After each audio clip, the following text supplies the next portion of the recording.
waktu itu Kompas tentu harus minta maaf karena sudah membuat berita melalui Saldi juga. Akhirnya Kompas membuat permintaan maaf atas kesalahan berita yang menyebabkan saya itu korupsi 55M waktu itu.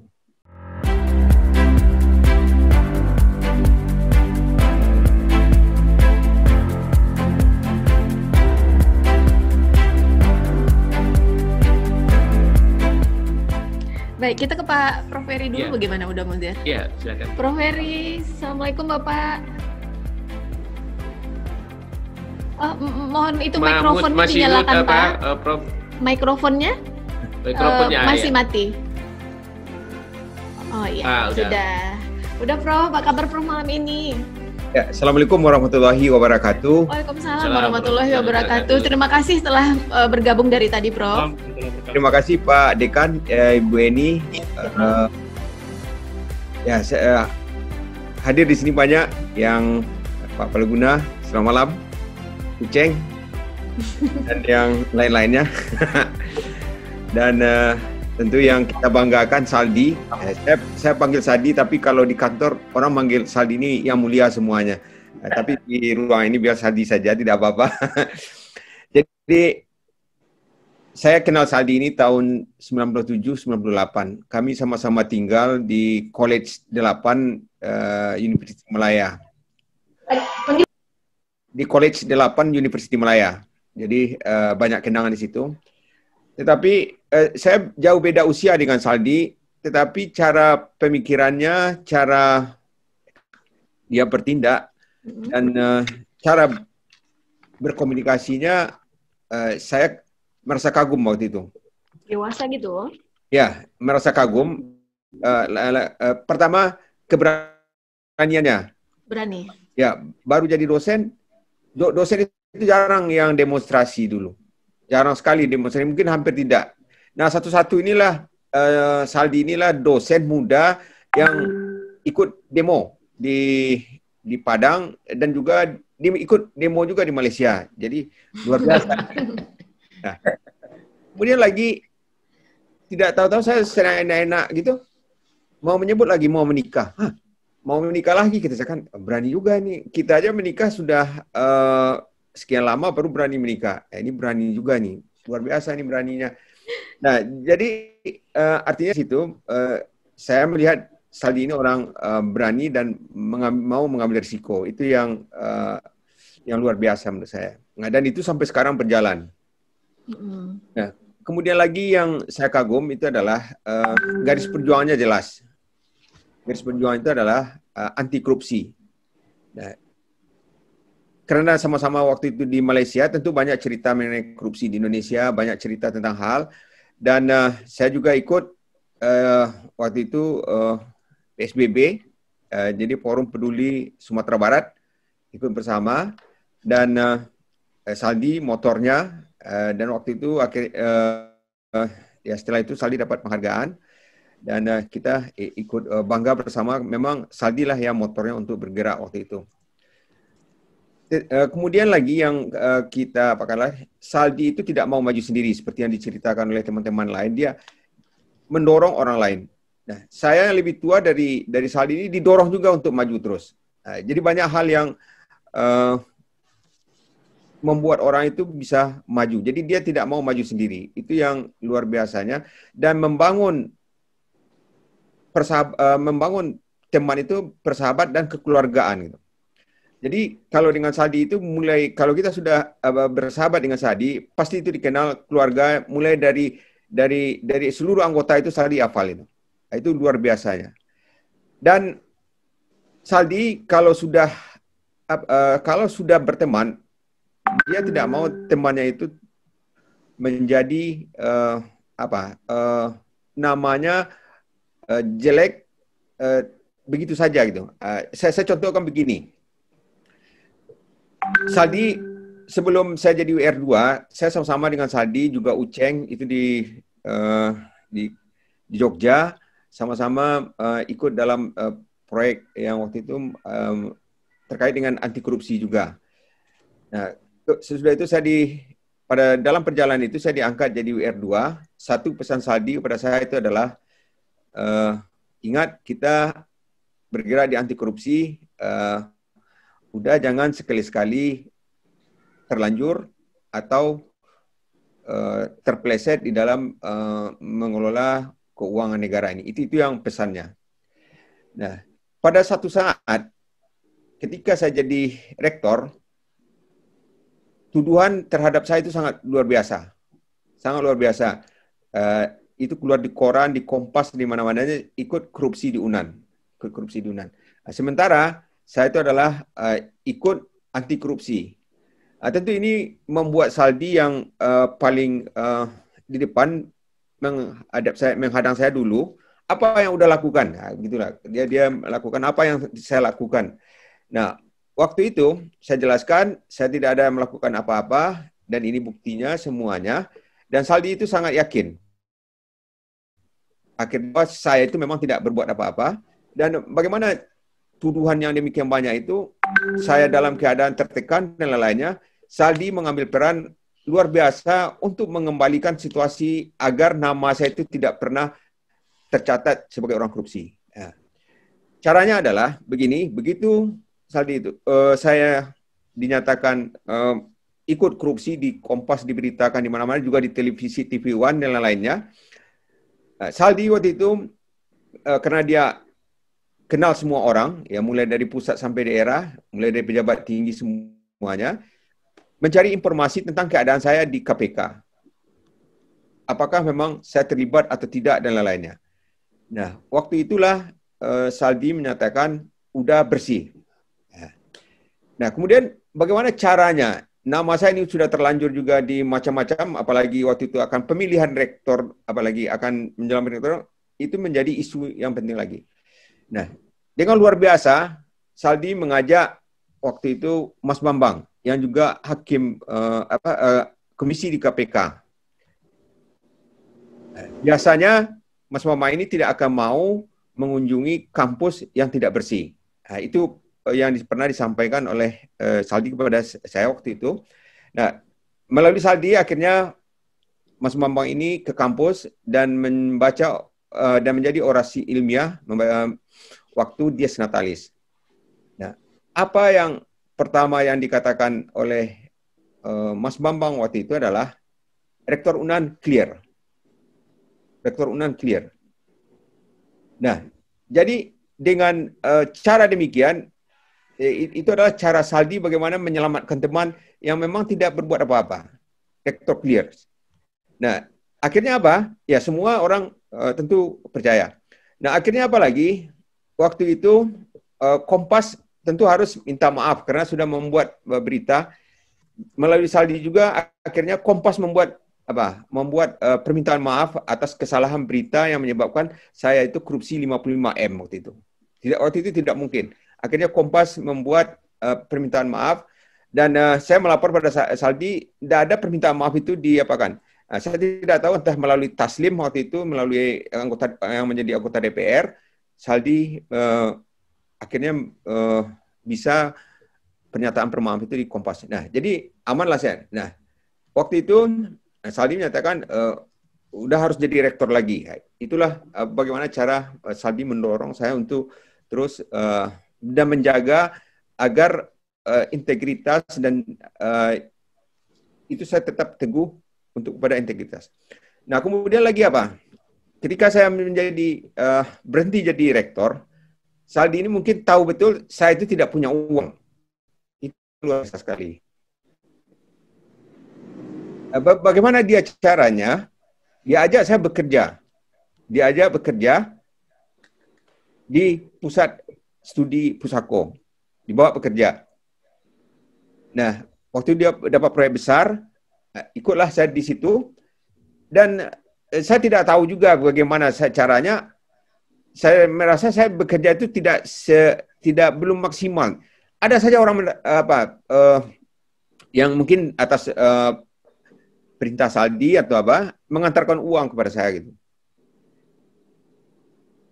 Honor itu Pak Weri. Iya. Ya, tapi honor saya itu tidak sepantas lah. Nah, ya waktu itu saya harus membayar Ya, saya harus haru. SPP ada, saya waktu itu di ITB. Jadi kan uang itu saya bayar. Ya, jadi saya terharu waktu itu.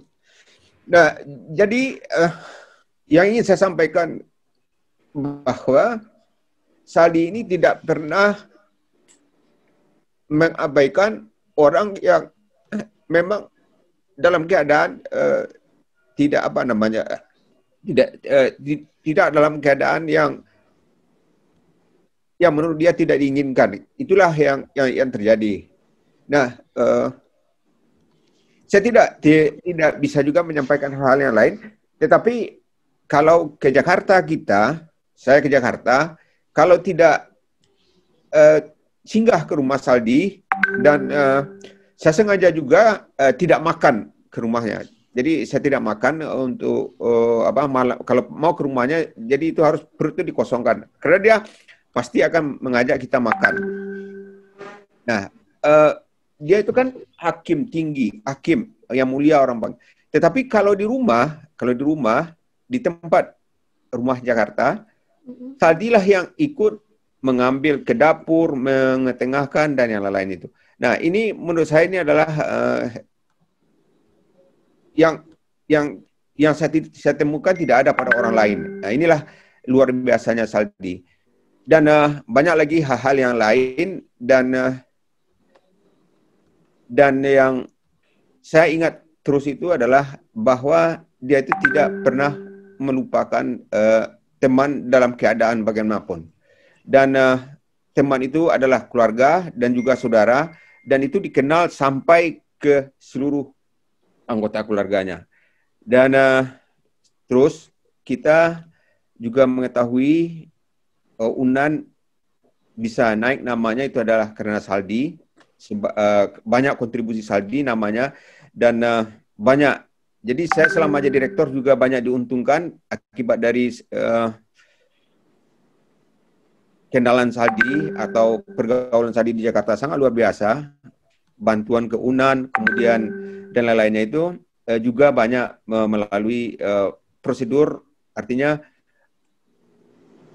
melalui tangan Saldi. Jadi ingin saya nyatakan kepada Bapak bahwa kalau dia sudah percaya kepada orang dan sudah merasa teman, itu tidak tanggung-tanggung. Jadi sama dengan diceritakan Pak Endra tadi, ini Saldi ini tidak, saya buktikan itulah memang tidak tanggung-tanggung. Nah, inilah yang luar biasanya. Jadi saya memang terharu sekali. Jadi terbawa emosi saya untuk bercerita malam ini. Karena saya teringat sekali bagaimana uang itu datang kepada saya pada saat saya perlu. Itu yang tidak bisa saya lupakan. Itu saja Pak Dekan, Bu Eni, banyak maaf wabillahi taufiq. Assalamualaikum warahmatullahi wabarakatuh. Waalaikumsalam warahmatullahi wabarakatuh. Masya Allah. Terima kasih Prof. Heri sharingnya dan bagaimana ya, sangat terharu juga saya jadinya. Tapi poinnya dapat ya, udah Munzir ya. Seperti yang kita sebutkan tadi dan udah Saldi bilang, biarlah orang yang bicara tentang saya dan kita sudah dengar sama-sama. Saya juga dari Pak Endra saya juga dapat cerita seperti itu. Waktu beliau SMA, yang penting makan rame-rame sama teman dulu gitu kan ya. Untuk besok kita pikirkan lagi katanya kan ya. Ini saya ingat lagi ya dialog dengan Pak Hendra. Prof Kurniawan juga pernah udah Muzir cerita bahwa udah Saldi sangat dekat sama teman-teman beliau. Luar biasa. Luar biasa. Ini masih ada waktu kita, Beni, kita ini mungkin sama Pak Ade. Ya, Pak Ade. Pak Ade telah dihadirkan dan berkenan hadir. Mohon kiranya sekarang Pak Ade.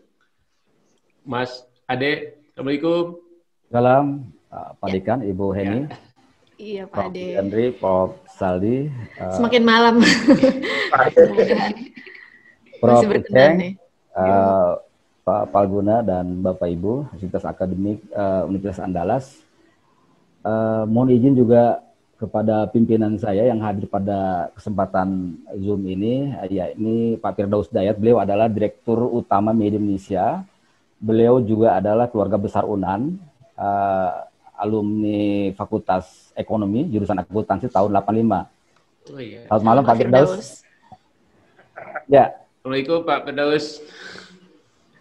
Assalamualaikum Pak Firdaus. Saya lupa tadi menyapa Pak Firdaus. Sorry. Iya. Iya. Terima kasih juga waktu sebentar Mas Ade. Saya terima kasih juga sama Pak Firdaus ketika awal COVID beliau berkontribusi juga untuk Rumah Sakit UNAM ini. Makasih banyak Bapak. Iya. Ya, silakan Bu Eni. Iya. Baik, Pak Ade mungkin bisa dilanjutkan. Ya, kisah saya dengan Pak Saldi diawali dengan ketika saya menjadi Kepala Biro Media Indonesia Metro TV itu sekitar tahun 2020. Itu awal pembukaan Biro Media Indonesia Metro TV. Jadi ketika itu saya juga sempat gamang untuk masuk Sumatera Barat, Padang. Teman di newsroom, terutama redaktur opini media Indonesia mengatakan jangan takut ke Padang, di sana ada Saldi Isra. Gitu. Jadi patokannya itu Saldi Isra. Jadi karena kita melihat bahwa Pak Saldi adalah aset kita juga, aset media Indonesia. Beliau berkontribusi banyak untuk membesarkan diskursus hukum, politik hukum, kemudian anti korupsi di media Indonesia. Dan beliau adalah sosok yang sangat sederhana ya. Jadi yang sering ke kantor Biro Padang itu ada 2 orang, teman-teman aktivis di Sumatera Barat itu. Yang pertama adalah Prof. Saldi. Beliau kalau datang tuh pakai sendal jepit. Kemudian kaos putih lengan panjang. Selalu formatnya seperti itu. Nah, kemudian yang sering datang itu dari teman aktivis dan juga penulis ya, cerpenis, yaitu Yusrial KW. Dan saya pun kalau diajak makan sama sama Prof. Saldi di rumahnya, itu selalu ada Yusrial KW. Nah, jadi sering kita ngomong sama teman-teman gitu, ngobrol setelah makan. Dan suguhan yang sangat enak sekali dari Uni Leslie, yaitu ikan bakarnya itu yang tidak saya lupakan. Barusan salam juga nih dari istri saya untuk Prof. Saldi, sampaikan ke Uni Leslie katanya. Ya, nah bagi kami ada momentum besar ketika media Indonesia, kemudian juga Metro TV buka biro di sana, itu adalah ketika kita masuk ke sana 2002 itu sudah dimulai diskusi di LBH Padang itu tentang membahas tentang keanehan-keanehan dalam APBD Provinsi Sumatera Barat tahun 2002 yang berujung munculnya Forum Peduli Sumatera Barat. Nah, kemudian dilaporkan ke ke kejaksaan, dan ketika itu seiring sejalan Prof. Saldi juga menulis tentang persoalan-persoalan yang terkait dengan dugaan korupsi, yaitu kolusi korupsi antara eksekutif dan legislatif di berbagai daerah. Kemudian saya masih ingat juga tulisan Prof. Saldi itu tahun 2002 itu tentang uang kadedeh di provinsi Jawa Barat. Nah, itu kan ramai tuh waktu itu kan, ada istilah uang kadedeh. Nah, kemudian yang lain adalah tulisan yang sangat menyengat itu, dan itu juga sempat menimbulkan diskursus di kalangan penulis opini di media Indonesia. Itu adalah tulisan Prof. Saldi tentang memperdagangkan syarat calon presiden 2003 ya? Iya. Itu Prof ya? Iya, 2003. Jadi kami melihat bahwa Prof. Saldi ini latar belakang eksaknya memang kelihatan ya. Jadi tulisannya itu tidak berkabut ya. Jadi kalau dalam bahasa jurnalis itu ada namanya tulisan berkabut. Jadi tulisan yang diharamkan dalam jurnalistik itu adalah tulisan yang berkabut.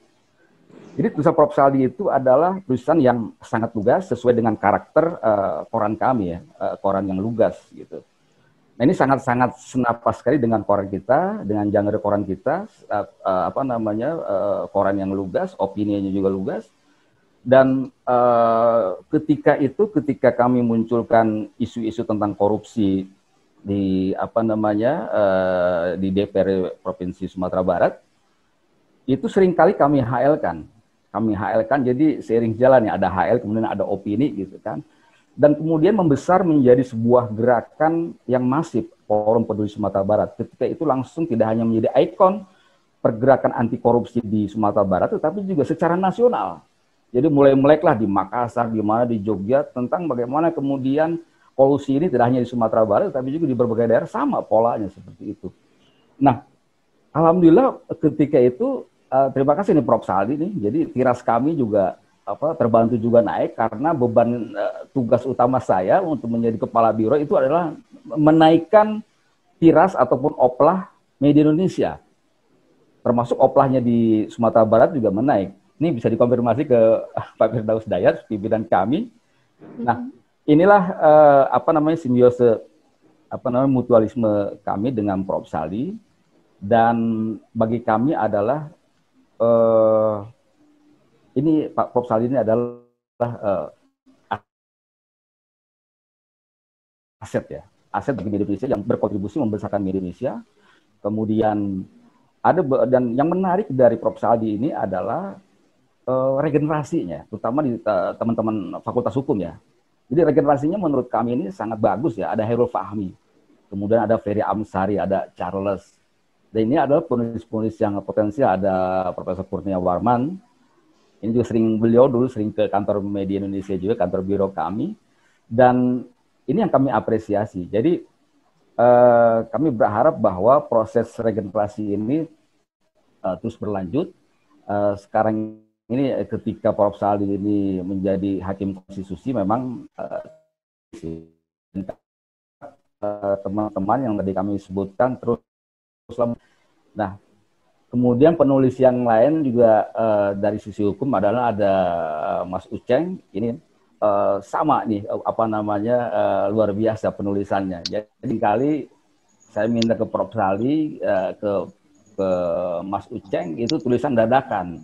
Jadi ketika rapat redaksi memutuskan bahwa ini isunya harus begini, minggu sore kami minta, itu jam 9, jam 10 itu tulisan udah datang. Jadi luar biasa kemampuan menulis dari Prof. Saldi. Nah, yang lain yang sisi yang menarik dari Prof. Saldi, ya selain beliau adalah seorang akademisi, ya menurut saya sih multidimensional ya. Beliau seorang akademisi, seorang demonstran, seorang aktivis gitu kan. Dan sering ngajak saya makan gitu. Jadi kalau nggak rumahnya dimakan martabak Kubang gitu, sama Yusri Jalkawe. Nah, kemudian yang menarik dari sosok Saldi setelah itu adalah dimensi spiritualitasnya. Mungkin karena tirakatnya kuat ya, jadi istiqomahnya itu luar biasa gitu kan. Saya pernah ketika ya beberapa kali gitu ngajak makan gitu kan, atau saya minta ditraktir makan gitu, jatuhnya kalau hari Senin Kamis itu pasti nggak bisa tuh. Jadi acaranya mesti nunggu acara buka puasa. Jadi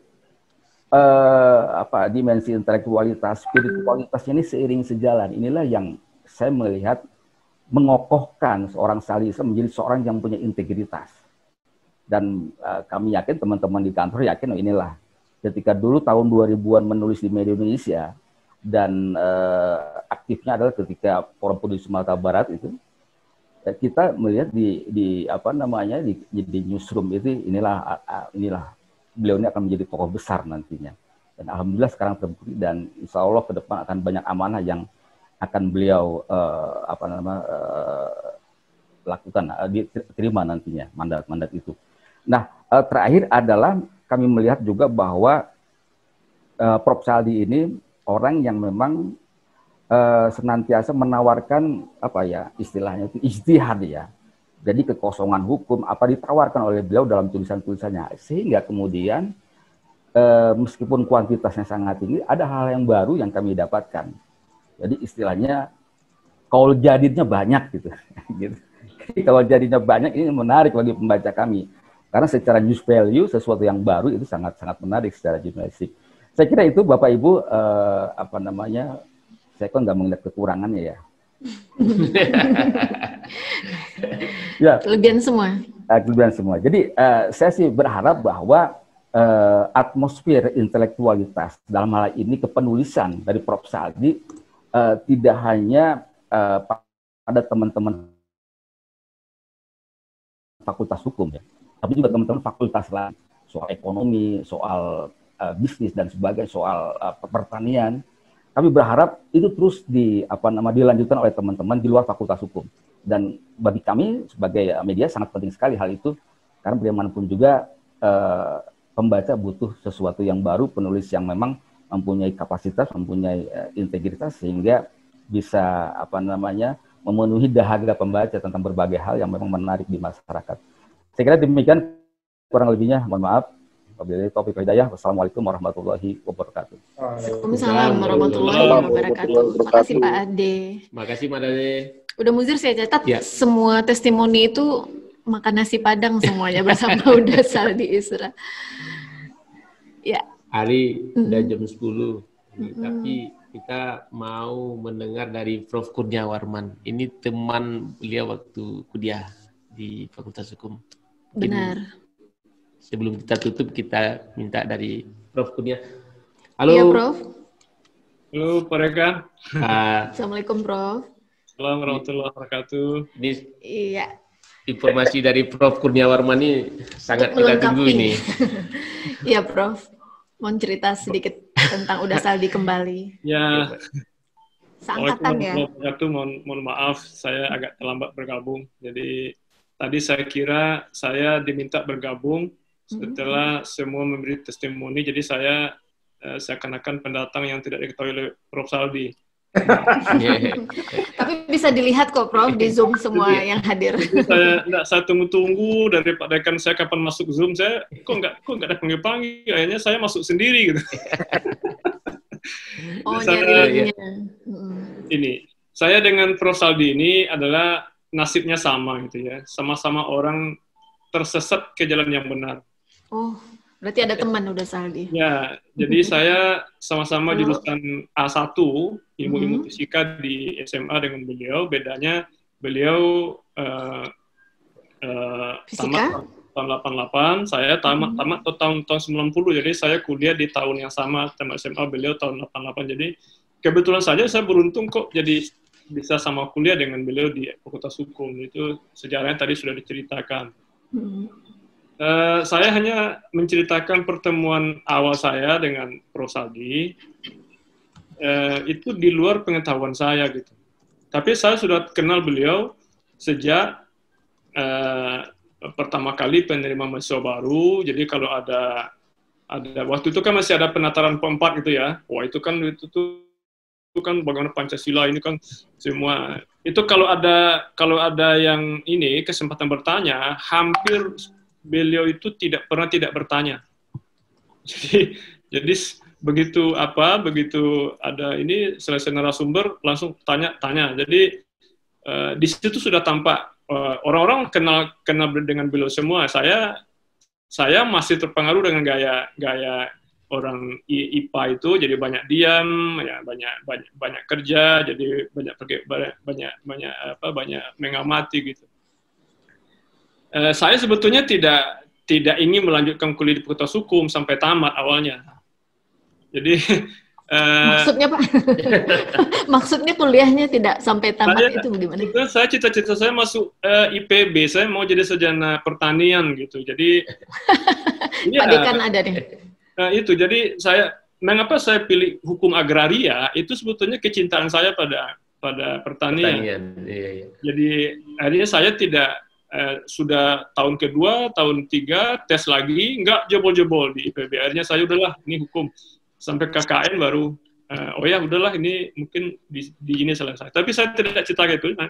Saya ceritakan saya kenal dengan Prof. Saldi waktu kuliah itu begini ceritanya. Ini kemarin tidak saya ceritakan waktu Pak Rekan dengan Bu Deni.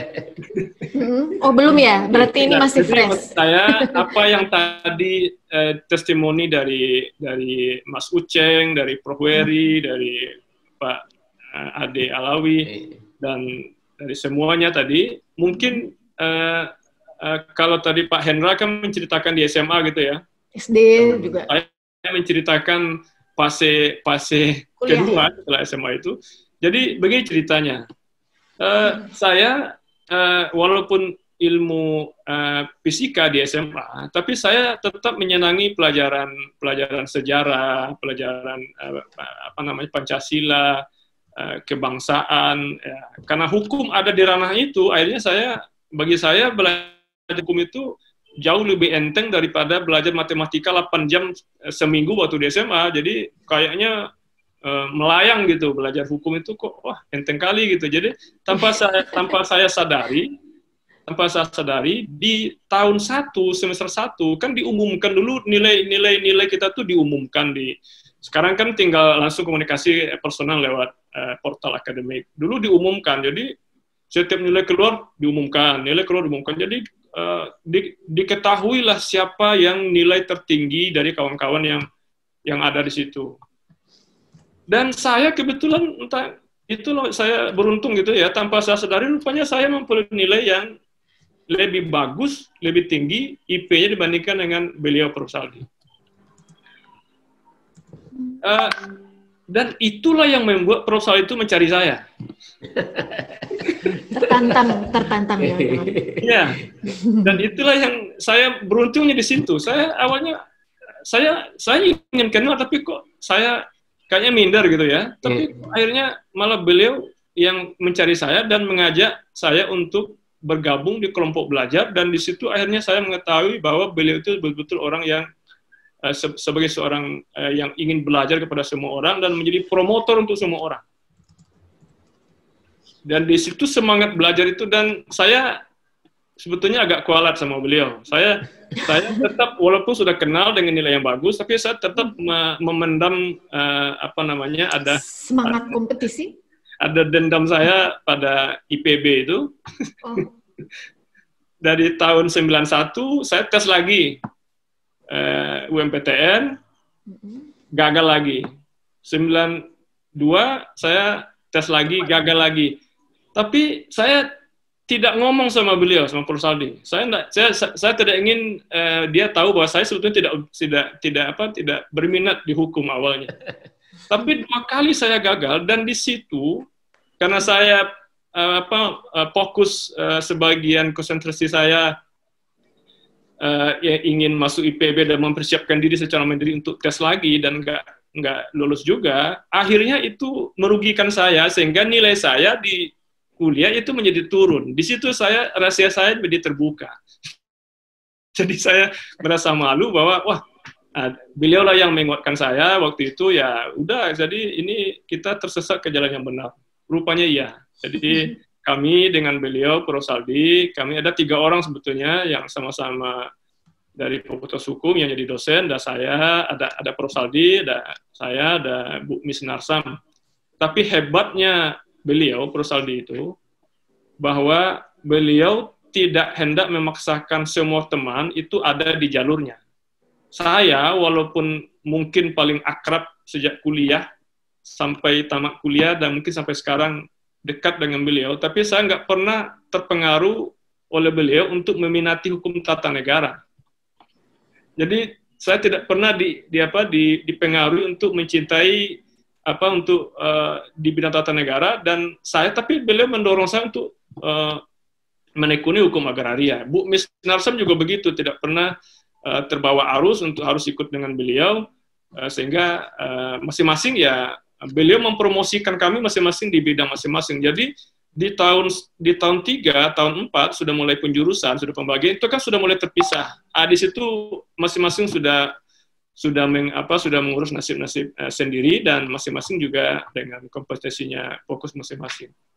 Jadi saya pikir cerita-cerita tadi, bagaimana cerita makan bersama hari ini, beliau mentraktir teman, jadi Prof. Wery, Pak Palguna kalau ke Padang itu harus makan rendang dulu, teh telur dulu, tepung dulu. Itu bagi saya itu bukan cerita yang baru, karena saya mengalami itu sejak kenal pertama dengan Prof. Saldi sampai sekarang. Jadi saya kalau orang bercerita tentang Prof. Saldi, bagaimana cara dia setiap ke Padang harus mampir di rumah makan semua, itu bagi saya memang begitu. Jadi istiqamah di jalur itu. Saya mendengar dari beliau, tapi mudah-mudahan beliau kagum. Mengapa beliau begitu? saya dengar dari beliau sangat sangat mengagumi sosok Nabi Ibrahim yang selalu menyuguhkan hidangan terbaik untuk tamu-tamunya datang ke rumah, dan itu sangat menginspirasi beliau, dan itu sudah beliau bawa sejak dari kampung, dari rumah. Jadi itulah makanya kalau ada Pak Palguna, Mas Uceng, dan semua kalau ke Padang harus makan dulu, itu ya bagi saya itu sudah nggak perlu ya itu memang begitu gitu ya. Testimoni dari memorizing saya, dari memori saya terhadap Prof. Saldi. Nggak usah saya ceritakan kalau terima honor habis ini sudah tamat kuliah gitu ya. Beliau sudah jadi dosen. Tapi kan dosen baru pertama dosen kan tahulah kita ininya ya, honornya. Beliau pernah satu kali, salah satu yang membuat apa itu adalah beliau menggantikan dosen senior mengajar ke Morolabu di Sekolah Tinggi Ilmu Hukum di situ. Wah, itu ditunggu-tunggu itu. Begitu datang balik dari Morolabu, kami masih di kos-kosan ini, itu menunggu honor beliau dari Morolabu itu 250.000, dan semua sak rumah itu ditraktir. Honornya langsung ludes, jadi honornya diterima dari Morolabu sampai di Padang langsung ludes. Besok gimana? Besok lah dipikir. Jadi apa yang diceritakan oleh Pak Hendra tadi itu saya alami juga selama saya di kuliah. Saya pikir karena waktu ini Pak. Ya. Prof. Maaf, saya senang, bangga, dan beruntung kenal dengan Prof. Saldi. Cuman saya merasa malu sama beliau karena banyak dorongan beliau yang saya ternyata belum mampu juga melaksanakan, terutama budaya menulis. Jadi saya termasuk orang yang menulis itu bagi saya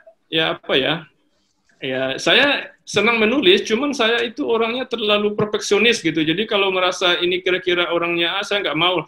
Jadi itu yang saya belum bisa, Prof. Saldi. Saya ceritakan begini. Prof. Saldi itu salah satu kunci suksesnya dia itu adalah dia tidak takut melakukan kesalahan. Kalau kesalahan itu bukan disengaja. Dia itu tidak bisa saya tiru gitu. Suatu saat kami kuliah IBD. Ini pernah saya ceritakan di salah satu buku beliau. Kuliah IBD. IBD itu ilmu budaya dasar. Disuruh tampil ke depan. Kan beliau kalau suruh tampil kan tampil terus, nggak ada yang nggak tampil. Pokoknya kalau ada kesempatan ngomong ke depan pasti tampil itu. Berceritalah tentang ini. Wah, waktu itu masa tumbuh kembang anak ceritanya. Nah, jadi beliau menceritakan ini anak di masa umur emas itu jangan harus dijaga, dibina oleh orang tua sendiri. Jangan serahkan anak untuk dijaga oleh baby sister. Itu saya betul-betul itu momentum luar biasa. Teman-teman yang lain kan pada bingung, apa maksud dari teman ini? Jangan serahkan anak dipelihara atau ditemani oleh baby sister. Terus ada teman yang paham kan, maksudnya kan baby sitter itu ya. Tapi karena beliau melakukan kesalahan itu tidak disengajanya, karena yang belum maksud adalah baby sitter, bukan baby sister. Teman sudah meluruskan. Jadi ada teman yang meluruskan, bukan baby sitter. Tapi dia merasa benar dengan baby sister. Akhirnya teman itu apa dia bilang di forum itu? Ya udah, kalau Anda tidak mengerti ya enggak apa-apa. Dia lanjut. Jadi dia lanjut dengan kesalahannya dan sukses gitu. Dan sukses, dan forum itu dia kuasai, akhirnya dia juga dapat A dalam mata kuliah itu, saya cuma dapat C. itu salah satu kunci beliau, kunci sukses beliau, tidak pernah merasa takut salah kalau kesalahan itu tidak disengaja. Itu saya belum bisa tiru yang begitu. Jadi saya mau belajar lagi dari beliau bagaimana apa kuncinya untuk bisa seberani itu. Jadi Prof. Wery bilang berani, ya saya katakan itu orangnya 3 lini. Dia seorang penulis yang bagus, bukan penulis maksud saya membuat karangan, tapi tulisannya bagus. Dia seorang penutur yang hebat, dan dia seorang pemberani. Jadi dia kalau ibarat main bola dia lengkap lah. Dia pengolah bola, striker, dan juga pencetak gol yang bagus. Jadi semua sisinya itu, jadi dimanapun ditempatkan dia akan produktif. Itulah yang saya tahu dari seorang sahabat saya, Mak Sal. Jadi saya manggilnya itu sejak kuliah itu Mak Sal. Maksudnya Mamak Saldi, karena kami menganggap beliau itu orang yang kami tuakan selama kuliah, karena kualat kalau hanya manggil Saldi saja itu kualat. Kalau Proberi nggak apa-apa manggil Saldi aja, karena kuliah lebih tua. Kalau kami manggilnya Mak Sal Proberi, jadi mohon maaf Proberi, saya manggil Mak Sal. Sukses Mak Sal, semoga terus menginspirasi, dan untuk ke depan kalau ada amanah-amanah dari bangsa ini yang lebih besar, jangan ragu-ragu. Insya Allah kami selalu berdoa dan berharap semoga Mak Sal selalu sehat, kuat menghadapi cobaan juga. Kalau ada kritikan-kritikan itu hadapi dengan baik, dan kami berdoa supaya Mak Sal menjadi menjadi pelindung bagi semua orang yang terzalimi di negara yang hukumnya belum sepenuhnya berkeadilan. Assalamualaikum warahmatullahi wabarakatuh. Waalaikumsalam warahmatullahi wabarakatuh. Terima kasih, Prof. Teman kuliahnya udah Saldi Isra ya. Panggilan keluar gini, Mak Sal. Mak Sal. Ya udah Munzir, kita udah mengeluarkan meminta testimoni dari banyak sahabat, rekan, udah Saldi, dan ini di chat room juga sudah muncul beberapa pertanyaan sebenarnya udah Saldi. Mungkin dirangkum aja boleh, udah Munzir? Yeah. Ya, jadi ada dari Bengkulu, saudara kita Bapak Putra Perdana SH, beliau, saya ringkas aja ya udah Sadia, mungkin sekilas aja sepintas digabung aja menjawabnya nanti karena keterbatasan waktu. Beliau menanyakan bagaimana tips menulis buku ajar. Ini akan panjang tapi mungkin sangat ringkas nanti dijawabnya.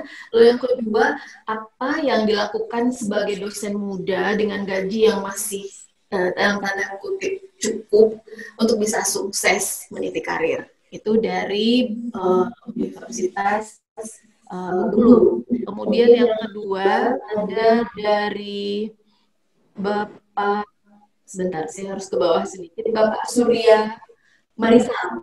Beliau mengatakan bahwa yang sangat berjasa untuk Uda Saldi kayaknya anak kecil yang menyuruh Uda Saldi mengisi itu, mengisi pilihan fakultas hukum ketika melamar atau mendaftar ikut ujian. Nah, apakah sekarang Uda Saldi masih ketemu sama anak tersebut? Nah, itu pertanyaannya ada 3. Terakhir itu adalah dari Pak Ferry Junaidi, bertanya bahwa capaian tertinggi seorang dosen atau ahli hukum tata negara kan sebagai hakim konstitusi. Nah, apa cita-cita Prof yang belum tercapai? Paling tidak yang ingin masih diraih dalam 15 tahun ke depan. Oke. Panjang. Ya, sekalian kita minta closing statement dari Prof Saldi. Setelah menjawab pertanyaannya secara ringkas, kemudian harapannya lah terakhir ya untuk keputusan generasi muda kita dan Indonesia. Panjang. Bisa ditangkap Uda Saldi, maaf. Sangat beruntun. Terima kasih.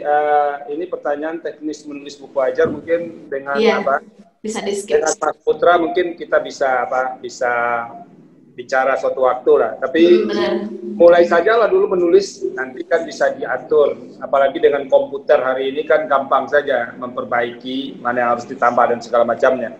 Kalau mau menulis, memang harus mulai menulis, itu saja kuncinya. Mau menulis buku, menulis artikel, menulis jurnal dan segala macam.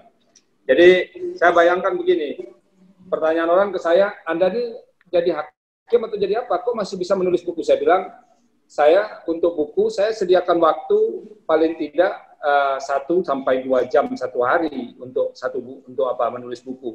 Jadi satu hari itu 1 sampai 2 halaman diupayakan terus untuk menulis buku. Apalagi tahun depan Fakultas Hukum itu mau 70 tahun, kita rencana mau melaunching banyak buku dan saya akan ikut serta dalam kegiatan itu. Soal gaji ya, Mas Putra, sebetulnya itu yang saya lakukan tadi. Saya dulu ketika diterima di Fakultas Hukum Andalas itu, pertama gaji 80% saya, Rp120.120. Dan apa yang saya lakukan, salah satunya memang menulis ketika itu untuk menyambung biaya. Jadi saya belajar banyak dari koran-koran lokal kayak Senggalang dulu, ada Mimbar Minang, ada Haluan. Jadi saya belajar dari situ menulis dulunya. Soal anak kecil tadi, saya masih ketemu karena kontak saya dengan tempat saya tinggal di Jambi itu masih jalan sampai hari ini. Walaupun sebahagian orang yang dulu memberikan kontribusi ke saya tinggal di Jambi itu sudah tidak ada di Jambi lagi dan sudah ada yang meninggal.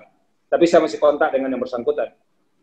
Ini Mas Ferry Junaidi, ini alumni kita dari Fakultas Hukum, sekarang sedang mendaftar S3 di tempat kita di Andalas. Saya sebetulnya dari awal berpikir jadi hakim konstitusi itu seperti saya memasuki fase postdoc lah. Jadi sekolah lagi setelah menjadi doktor. Jadi ini kayak saya berupaya mendapat ilmu baru, mendapat pengetahuan baru, itu nanti yang akan saya memperkaya saya ketika saya kembali ke kampus. Jadi Ferry dari Junaidi, cita-cita terbesar saya tetap mau pensiun sebagai guru besar Fakultas Hukum Universitas Andalas. Jadi, kalaupun sekarang saya diberi amanah untuk jadi hakim konstitusi, itu bagi saya sebagai tempat baru untuk memperdalam ilmu, sehingga saya bisa memadukan antara pengetahuan teoritis dengan pengetahuan praktis, terutama untuk kerja-kerja sebagai hakim yang dipadukan dengan dosen di perguruan tinggi. Jadi nanti saya mungkin akan jauh lebih baik menjelaskan kepada mahasiswa setelah tahu bagaimana sih sebetulnya menjadi salah satu unsur penegak hukum. Nah, itu yang pertama. Yang kedua, saya memang apa yang dikatakan Mas Zainal tadi benar. Kekurangan kita sebetulnya di kampus, di UNAN maupun di Fakultas Hukum, kita belum bisa melahirkan mazhab pemikiran.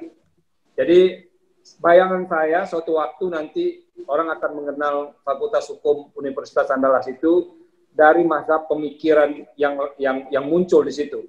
Mazhab pemikiran itu hanya bisa dibangun kalau kemudian ada lapis-lapis generasi yang dari waktu ke waktu bisa menjaga, mengembangkan dan memperdalam apa yang sudah dilahirkan oleh generasi-generasi sebelumnya.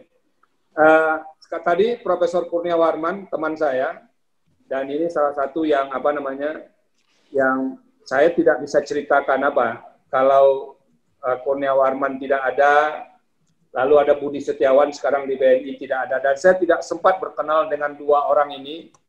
Saya tidak tahu juga bagaimana kelanjutan saya sekolah dulu di S1. Itu. Jadi saya tahu betul itu Pak Munzir. Saya ketika kuliah itu pernah menahan makan hampir 48 jam tidak makan, itu pernah saya rasakan. Dan selalu saja yang datang di situasi sulit seperti itu, ada Kurniawarman, ada Budi Setiawan. Jadi itu fase paling sedih saya sebetulnya. Kalau saya mau ceritakan, bisa dibayangkan saya kuliah itu, saya punya baju itu tidak sampai 4. Jadi kalau saya pakai baju hari Senin, Selasanya digantung, Rabunya dipakai lagi. Yang dipakai Selasa, digantung Rabu, hari Kamisnya dipakai lagi. Begitu betul saya hidup dulu ketika kuliah. Dan ini orang-orang yang dalam posisi saya hari ini, sebetulnya orang yang tidak mungkin hilang dari bahagian saya, dari sejarah saya sebetulnya sampai untuk ke tahap ini. Nah itu, jadi kita sebetulnya salah satu yang harus kita pikirkan ke depan bersama, baik UNAN maupun Fakultas Hukum di tempat saya aktif, adalah bagaimana kita bisa menerobos level-level universitas lain di luar kita yang itu jauh lebih mapan. Dan itu hanya mungkin bisa dilakukan kalau kita bisa dengan serius menggarap lapisan-lapisan pemikiran antar generasi. Saya bayangkan, saya pernah ketemu dengan yang di atas saya yang aktif itu adalah ada Profesor Firman Hasan, ada Pak Ilham Taufik, di bawah itu ada Pak Ilwi Daniel, ada Profesor Yuliandi, di bawah itu kemudian agak jauh jaraknya ada Pak Ade Gustara dan segala macam. Setelah itu ada saya, Kurnia Warman, ada lagi di bawah saya. Nah itu yang sebetulnya yang belum bisa kita garap dengan baik. Kita misalnya di pertanian dulu punya Profesor Jurnalis Kamil, ada Fahri Ahmad. Kalau orang bertanya sekarang, siapa yang meneruskan pemikiran-pemikiran beliau? Nah itu harus kita jawab. Tidak dengan lisan, tetapi dari tulisan-tulisan yang dihadirkan bagaimana mengembangkan pemikiran Profesor Jurnalis Kamil, Profesor Fahri Ahmad, dan itu yang saya maksud. Jadi termasuk juga misalnya di MIPA, di ekonomi dan segala macamnya. Ekonomi dulu ada Profesor Endra Asmara. Kemana turunnya itu Endra Asmara? Setelah itu turun ke siapa lagi? Ada dulu namanya Profesor Pak Sahrudin. Itu turunnya ke Pak Weri. Pak Weri turun ke siapa? Saya tidak melihat lagi nih setelah Pak Weri siapa yang mewarisi. Nah yang kayak begitu sebetulnya yang harus ada upaya sistematis kita di institusi untuk membangun yang seperti ini. Itu yang saya bayangkan. Saya tadi dikritik oleh Zainal, betul. Seolah-olah terputus. Saya selalu mengingatkan kepada teman-teman muda di Fakultas Hukum, terutama yang bisa saya komunikasikan langsung kepada Ferry Amsari, Charles, kepada Khairul Fahmi. Salah satu yang saya khawatirkan saya jadi hakim konstitusi itu adalah akan jarang orang-orang tata negara mengisi rubrik-rubrik penting dalam wacana di tingkat nasional yang tertulis. Nah, itu yang saya khawatirkan, dan kekhawatiran saya itu sepertinya terjadi begitu. Karena teman-teman muda saya ini, sebagiannya, itu sudah mulai berpindah dari tradisi tulis ke tradisi lisan. Padahal lisan itu kan ilmu second hand saja semuanya. Kalau dituliskan, secara akademik bisa dipertanggungjawabkan. Jadi kalau saya balik ke kampus nanti, setelah selesai di Mahkamah Konstitusi, ini salah satu yang akan saya garap serius. Saya ingin misalnya muncul anak-anak baru di bagian hukum perdata, muncul anak-anak baru di bagian hukum administrasi negara, hukum internasional, hukum pidana, hukum tata negara. Jadi itu kemudian yang memelihara pemikiran-pemikiran terus di sebuah institusi pendidikan seperti yang kita alami hari ini. Jadi ini memerlukan waktu memang, tapi saya menganggap saya ke Mahkamah Konstitusi itu hanya pergi bersekolah, dan saya akan kembali ke fakultas tentu dengan bekal yang hari ini saya peroleh di Mahkamah Konstitusi. Jadi itu kira-kira Pak Munzir, saya bersyukur acara ini supaya paling tidak kita bisa mencatat dengan baik apa yang dilakukan oleh seorang warga kita, baik itu alumni, dosen, ataupun mahasiswa yang dianggap berprestasi. Betul, Prof. Kalau cerita itu dituliskan, bisa dibaca oleh yang lain, jangan-jangan itu akan menginspirasi mereka yang membacanya, sehingga bisa juga tumbuh seperti yang memberikan cerita itu kepada generasi berikutnya. Jadi saya berharap ini bukan hanya sekedar direkam, nanti juga akan bisa dituliskan dengan baik. Pada masanya nanti kita akan jadikan sebuah buku yang ditulis dengan baik, sehingga itu akan menjadi sebuah kontribusi UNAN untuk mendorong generasi baru yang lahir dari kampus kita. Itu Pak Munzir, ini. Iya, berarti udah Munzir udah 2 nih. Kemarin dengan Pak Fasli Jalal udah Saldi juga ada permintaan untuk ditulis. Jadi jangan ini menjadi tinggal jadi rekaman tanpa ada ditulis dengan baik, dan itu tidak terlalu banyak juga sih manfaatnya kita. Dan yang paling penting, saya ingin semua orang yang pernah dilahirkan oleh universitas, oleh fakultas, dengan level apapun, menurut saya tidak boleh berhenti kontribusinya untuk institusi kita. Itu yang paling penting, Pak Munzir dan Bu Eni. Terima kasih, mohon maaf. Ini sudah larut. Iya. Dan sudah kepanjangan sebetulnya. Mudah-mudahan ada manfaatnya. Ini jadi nilai ibadah bagi kita bersama. Amin. Penting, ini cara kita juga mewariskan pemikiran kepada generasi kita selanjutnya. Ya, Bila Assalamualaikum warahmatullahi wabarakatuh. Waalaikumsalam warahmatullahi wabarakatuh. Waalaikumsalam. Berkah sekali mudah-mudahan ya harapannya. Udah Saldi juga ya, ada Munzir ya. Iya. Legacy yang seperti Mas Uceng sebutkan tadi juga menjadi harapan dari Uda Saldi Isra. Bagaimana Uda Munzir? Iya, ini karena ini sudah larut ini. Oh iya, sebelum ditutup Uda Munzir, ada pengumuman tadi penanya yang ada di chat room, Bapak Putra Perdana, Bapak Surya Mas Rizal, Bapak Ferry Junaidi, dan Bapak Ileh Satria berkenan kiranya menerima bingkisan dari ini kita. Partner kita dalam acara ini, PT Raja Grafindo, yang berkenan membagikan 4 buku dari Prof. Saldi Isra kepada nama yang disebutkan tadi. Mohon menghubungi nomor Henny yang telah disebutkan 0853 631 27 811. Baik, Uda Munzir, kita langsung akhiri acaranya. Uda Munzir, ada lagi mau disampaikan? Saya kira luar biasa, tidak ada lagi. Iya. Kita tutup dengan ucapan terima kasih.